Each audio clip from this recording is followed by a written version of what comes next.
Hello and welcome to the IGNOU fair. मैं केएस मिश्रा आप सभी का अपने इस चैनल इग्नू फेयर पर स्वागत करता हूं। जी हां, Bangladesh is burning. Students protest कर रहे हैं बांग्लादेश में, और वो स्टूडेंट्स प्रोटेस्ट करते हुए 32 स्टूडेंट्स उस क्लासेज में मर चुके हैं और 500 से अधिक घायल हैं जो अस्पताल में भर्ती हैं।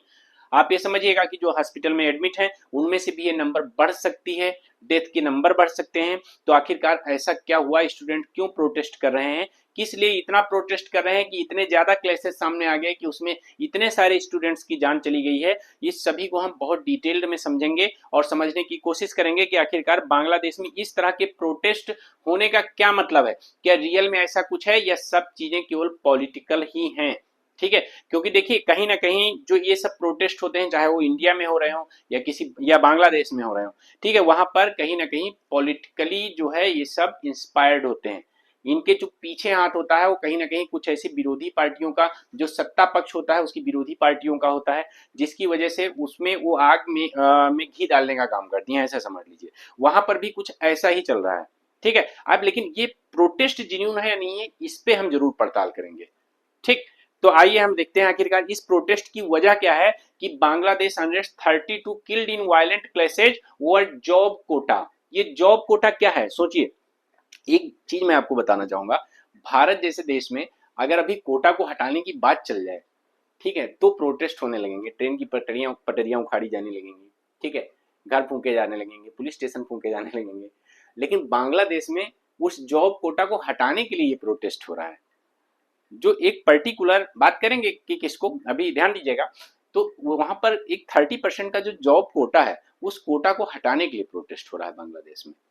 ठीक, अब ध्यान दीजिएगा, यहां तक कि वहां का टीबी हेडक्वार्टर जो है उसको आग लगा दी गई है। ठीक है, जो स्टेट टीबी हेडक्वार्टर है उसको आग लगा दी गई है। अब यहां पर देखिएगा, Bangladesh unrest challenge for PM Hasina. अभी हमने हाल ही में बात किया था कि बांग्लादेश की पीएम हसीना चाइना के दौरे पर गई थी। पहले भारत के दौरे पर आती हैं और भारत से जो है ये बोलकर कि जो तीस्ता वाटर डिस्प्यूट है वहां के बारे में, उस प्रोजेक्ट के बारे में हम कंपेयर करेंगे कि who is giving best offer, China दे रहा है या मतलब इंडिया दे रहा है। इसके बाद हम डिसाइड करेंगे। और ऐसा बोल के वो चाइना गई थी और चाइना से वो खाली हाथ लौटी हैं, क्योंकि चाइना में उनकी बहुत डिप्लोमेटिक इंसल्ट हुई और उसको देखते हुए वो अपने तय समय से पहले जो है वापस आ गई। ठीक है, ऐसा रिपोर्ट्स कह रहे हैं, इस पे मैंने एक वीडियो बनाया हुआ है। अब ध्यान देना है कि Bangladesh unrest challenge for PM Hasina, और आते ही उनके लिए यहाँ पर एक चैलेंज सामने क्रिएट हो चुका है। जो अभी एक डिप्लोमेटिक इंसल्ट से क्षुब्ध थी, दुखी थी, उनको अब अपने यहाँ पे ये बेसिकली एक चैलेंज फेस करना पड़ रहा है। अब हम बिल्कुल देखेंगे ऑल आई जान शेख हसीना। अभी तक हमने क्या देखा था, ऑल आई जान रफा, ऑल आई जान रियासी, अब हम देख रहे हैं ऑल आई जान शेख हसीना। ठीक है, तो सभी लोग इन पे नजरें गड़ा के रखिए और ध्यान से देखिए इस तरह का प्रोटेस्ट वहां पे सामने आ रहा है। भीड़ देखिए, ये भीड़ इतनी भयंकर हो गई थी जब इन्होंने जो है स्टेट टीवी के हेडक्वार्टर को आग लगा दिया, तो वहां पर टीयर गैस का उपयोग करना पड़ा बांग्लादेश में। ठीक है, चारों तरफ जो है देखा जाए तो सिर्फ और सिर्फ मैसिव फायर दिखती है। यहाँ तक कि जो आर्मर्ड व्हीकल्स हैं वो भी वहां पेट्रोल पे निकल चुके हैं, पेट्रोलिंग पे। ठीक है, इतनी भयंकर स्थिति वहां पर बांग्लादेश में, बांग्लादेश कोई और नहीं, हमारे पड़ोसी बांग्लादेश की हम लोग बात कर रहे हैं। ठीक है, स्टूडेंट्स को तितर बितर करने के लिए टीयर गैस का इस्तेमाल करना पड़ा पुलिस को। ठीक, एंटी कोटा, एंटी कोटा जो विरोध है वो चल रहा है वहां पर। ठीक है, कि उस कोटे को हटाओ। आखिरकार वो कोटा है क्या, इसको हम समझने की कोशिश करेंगे। ठीक है, अनरेस्ट ब्रिंग ग्लोबल स्क्रूटनी, और इस तरह का जो अनरेस्ट है एक्चुअल में ग्लोबली देखा जाए तो उसकी आलोचना हुई है, सबकी आवाजें उठाई गई हैं। लेकिन कुछ देश ऐसे होते हैं कि वो किसी भी तरह का प्रोटेस्ट हो, पीसफुल हो, तो भी उसको देश की आलोचना करने का मौका उनको चाहिए। जैसे यूएसए, यूएसए ने क्या कहा, we condemn any violence against peaceful protesters. ठीक है, तो फिलहाल के लिए देखिए जो हुआ है उसका मैं सपोर्ट नहीं करूंगा, किसी भी तरह से स्टूडेंट्स मारे नहीं जाने चाहिए थे। ठीक है, और किसी भी तरह से उन स्टूडेंट्स को नुकसान नहीं पहुंचना चाहिए था। बट हाँ, पीसफुल प्रोटेस्ट तो नहीं था। जहां पे स्टेट की टीवी हेडक्वार्टर को आग लगा दी जाए वो पीसफुल प्रोटेस्ट नहीं होता है। ठीक है, बट फिर भी इस तरह की किसी भी वायलेंस को मैं भी कंडेम करता हूँ। ठीक है, आप देखिए, will the prime minister agree to demand, क्या स्टूडेंट्स की जो डिमांड है कि उस कोटा को खत्म करो। देखो कोटा क्या है, 1971 के जो वहां के फ्रीडम फाइटर रहे, जब बांग्लादेश आजाद हुआ है, जब बांग्लादेश का गठन हुआ है, तो वहां के जो फ्रीडम फाइटर्स रहे उनके परिवार को, उनके नाती पोते, ठीक है, पर पोते को बेसिकली 30% का कोटा वहां पे रिजर्व है जॉब्स में, गवर्नमेंट जॉब्स में। तो ऐसे में वहां के स्टूडेंट्स को, वहां की पब्लिक को क्या लगता है कि हमारे साथ अन्याय होता है, हमें फेयर अपॉर्चुनिटी नहीं मिल पा रही है, और इसी वजह से ये प्रोटेस्ट चल रहा है कि वो 30% का कोटा समाप्त किया जाए, जो फ्रीडम फाइटर और उनकी फैमिली को और उनके परिवार वालों को मिल रहा है। तो उसको ध्यान में रखते हुए ये प्रोटेस्ट किया जा रहा है। ठीक है, बांग्लादेश अनरेस्ट, हसीनाज हर्डल। ठीक, thousands protest against 30% Kota for freedom fighters and their family. ठीक, आपको समझ में आ गया होगा कि आखिरकार वहां पे मुद्दा क्या है। मुद्दा वहां पे यही है कि हाँ, अब देखो जो लोग मारे गए हैं तो डेफिनेटली पीएम शेख हसीना ने उसको कंडेम भी किया है और एक प्रॉमिस किया है कि उसमें जांच पैनल बैठाया जाएगा, इंक्वायरी की जाएगी, जो भी उसके जिम्मेदार हैं उनको सजा दी जाएगी, उनको पनिशमेंट दिया जाएगा। ठीक है, अब हसीना ने क्या कहा कि एक्चुअल में ये अपोजिशन जो है वो इस वायलेंस को फ्यूल कर रहा है। ठीक है, और डेफिनेटली कहीं ना कहीं ऐसा कहा जा सकता है, क्योंकि कई जो स्टूडेंट्स थे, जो प्रोटेस्टर्स, उनके हाथों में कुछ ऐसे झंडे दिखे हैं। ठीक है, जो एक्चुअल में कि नेक्स्ट इलेक्शन शेख हसीना नहीं लड़ेंगी या शेख हसीना के उसमें नहीं लड़ा जाएगा, तो वहां से पता चलता है कि कहीं ना कहीं जो देखा जाए तो पॉलिटिकली जो है बैकअप है उसका। ठीक है, अब headquarter of Bangladesh television set fire. देखो, students protest government job quota system, जो गवर्नमेंट जॉब कोटा सिस्टम है उसके अगेंस्ट स्टूडेंट्स प्रोटेस्ट कर रहे हैं। जॉब कोटा सिस्टम है 30% public jobs for war heroes, जो बांग्लादेश में 1971 में जो वॉर हीरोज थे उनके लिए 30% कोटा की बात हो रही है। क्लास अभी खत्म नहीं है, बने रहिए। इससे पहले मैं बताना चाहूंगा, मेरी करंट अफेयर और न्यूज एनालिसिस की क्लास डेली सुबह 9 बजे होती है, जिसको आप सभी लोग जरूर देखा करें, आज भी हुई है, और जिसमें मैं करंट अफेयर में प्रीलिम्स और मेंस दोनों के लिए एनालिसिस करता हूं, और आपको प्रीलिम्स के लिए साथ साथ मेंस के भी प्रैक्टिस क्वेश्चन देता हूं, जिसमें अलग अलग 200 या 250 वर्ड्स में आपको लिखने होते हैं। आज हम लोगों ने ट्रेड डेफिसिट और इसके अलावा जो है रूपी और रूबल सिस्टम पे बात की है सुबह की क्लास में। और अभी इस क्लास के बाद में जो फाउंडेशन बैच हो रहा है, फाउंडेशन बैच सबके लिए 10 क्लासेज, इधर की जो फॉरेन सेक्टर में पढ़ा रहा हूँ उसको मैंने फ्री रखा है, सबके लिए फ्री रखा है, आप सभी लोग भी आ सकते हैं। तो फॉरेन सेक्टर से, और हम लोग एक्सचेंज रेट पे बात कर रहे थे, तो आज रात को 10 बजे उस क्लास में हम लोग बात करेंगे। ठीक है, इसके अलावा टेलीग्राम चैनल से हमारे जरूर जुड़े, जो केएस इग्नोफेयर बाय केएस सर के नाम से है। साथ ही चैनल को सब्सक्राइब करें, बेल आइकन दबाना बिल्कुल भी मत भूलें, और क्लास को लाइक जरूर करें। This quota has led to anger and unrest, मतलब जो ये 30% का कोटा है, इसी ने बेसिकली उन सभी के मन में एक अनरेस्ट पैदा किया, और एक जो है भीड़ को धीरे धीरे करके, एक्चुअली ये प्रोटेस्ट पहली बार नहीं है, पहले भी इसको लेके प्रोटेस्ट हो चुका है।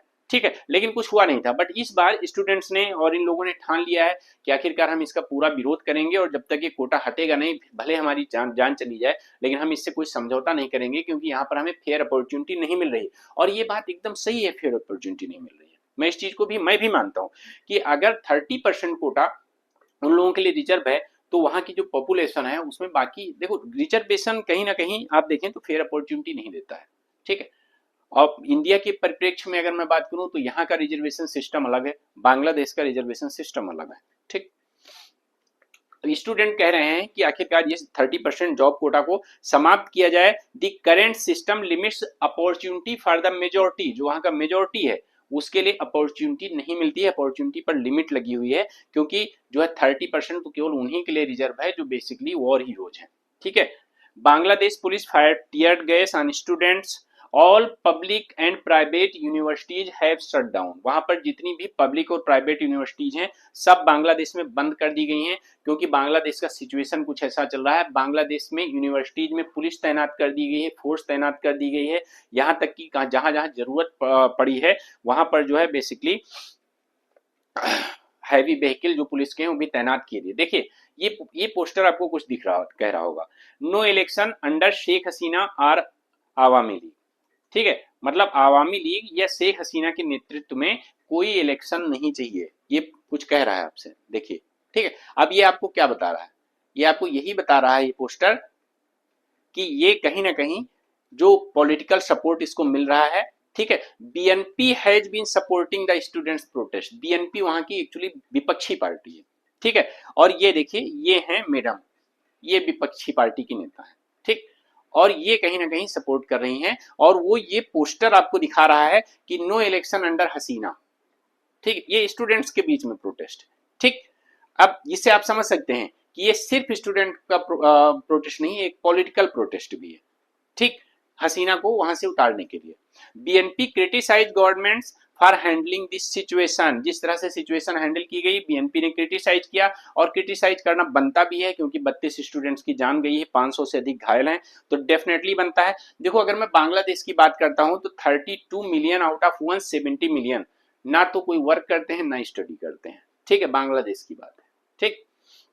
अब इसको आप अपने हिसाब से एक बार समझने की कोशिश कीजिएगा कि बांग्लादेश में आपको क्या लगता है कि जो शेख हसीना है वो कंप्रोमाइज करेंगी इस 30% कोटा को अबोलिश करने के लिए, या अभी और लोगों की जान जाने वाली है।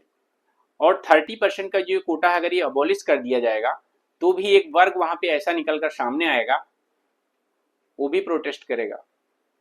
तो ये शेख हसीना के लिए ये आसान नहीं होने वाला है। अगर वो उनकी डिमांड मानती हैं तो भी उनके लिए आसान नहीं है, और नहीं मानती हैं तो भी उनके लिए आसान नहीं है, तो बड़ी असमंजस में फंसी हुई है, ठीक। खैर देखिए, ये मेरी करंट अफेयर की क्लास डेली सुबह 9 बजे होती है, और जिसमें हम लोग इंडियन एक्सप्रेस, इकोनॉमिक्स टाइम्स, और साथ में जो है दी हिंदू, जनसत्ता एक्सप्रेस, इन सभी की जो न्यूज होती है उनको कंपाइल करके जो आपके लिए इंपॉर्टेंट होती है आपके लिए लाता हूँ। हिंदी और इंग्लिश दोनों न्यूज कवर की जाती हैं आपके लिए, जिससे आपके लिए करंट अफेयर में कुछ भी ना बचे जिसको आपने ना पढ़ा हो। फिर आप चाहे यूपीएससी की तैयारी कर रहे हो, चाहे किसी अदर एग्जाम की, चाहे यूपी पीसीएस की, और साथ में आपको मेंस के लिए करंट अफेयर पे इसमें फोकस किया जाता है। इंडियन इकोनॉमी का जो कंप्लीट बैच है थ्योरी, वो रात को 10 बजे चलता है। अभी जो क्लासेज बची हो सबके लिए फ्री हैं, आप सभी लोग ज्वाइन कर सकते हैं। ये कुछ वीडियोज हैं जो आपको दिख रहे होंगे, ये छोटे छोटे वीडियोज हैं, डेली अपलोड होते हैं, इनको आप जरूर देखा करिए क्योंकि ये आपके लिए बहुत काम के होते हैं, ठीक है। जैसी ये वीडियो है ऐसी ये वीडियोज हैं, और शायद इससे बहुत अच्छे अच्छे कॉन्सेप्ट आपको इन वीडियोज में मिलेंगे, ठीक है। और साथ ही ये देखिए करंट अफेयर की क्लासेज हैं, जो करंट अफेयर की क्लासेज हैं डेली होती हैं, इनको भी आप डेली देखिए। आपको 2023 2024 सारा करंट अफेयर इसी प्लेटफॉर्म पे मिल जाएगा। ये प्लेलिस्ट सबकी अलग अलग बनी है, आप देखोगे बजट की, पेड क्लास की, करंट अफेयर की, साथ ही जो पीवाईक्यू एनालिसिस हुए हैं, और जो आज का मुद्दा जो बेसिकली एक टॉपिक मेंस के लिए मैं उठा के डेली आपके लिए जो है करंट अफेयर के तौर पे लाता हूं। तो करंट अफेयर की क्लास ये भी है, और सुबह वाली दोनों करंट अफेयर की क्लास आप देखा करें, ठीक है। चलिए धन्यवाद आप सभी का। आप सभी चैनल को सब्सक्राइब जरूर करें, बेल आइकन दबाना बिल्कुल भी मत भूलें, और क्लास को लाइक जरूर करें।